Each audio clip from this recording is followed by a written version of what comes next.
नमस्कार, मी श्यामल भंडारे। राजा रघुवंशी हत्याकांडात रोज नवीन खुलासे होत आहेत।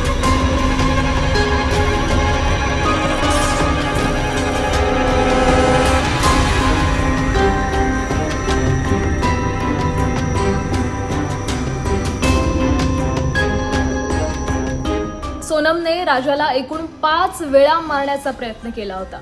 अनेक यशस्वी प्रयत्नांनंतर सोनमने राजाला मारण्यासाठी 23 मे 2025 हा दिवस निवडला। इतकंच नाही तर राजाचा काटा काढण्यासाठी सोनमने हा प्लॅन, ज्यात त्याचा मृत्यू झालाय, तो अयशस्वी झाला असताच तर 5वा प्लॅन सुद्धा बनवला होता। आणखी एक धक्कादायक बातमी म्हणजे तिने लग्नापूर्वी राजाला 3दा मारण्याचा प्रयत्न केला होता। मेघालयात हनीमूनच्या बहाण्यानं तिने हत्येचा 4थ्यांदा प्रयत्न केला होता। जर सोहरामध्ये राजा मारला गेला नसता तर सोनम त्याला शिलाँगमधून 80 किलोमीटर अंतरावर असलेल्या डाउकी इथं घेऊन जाणार होती। तिथे त्याला मारून त्याचा मृतदेह नदीत फेकून देण्याचा तिचा प्लॅन होता।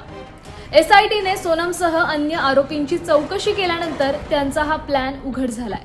आरोपींनी कोणती नवी कहाणी रचू नये यासाठी मेघालय पोलिसांनी सर्व आरोपींना वेगवेगळ्या पोलीस ठाण्यात लॉकअपमध्ये कैद केलंय।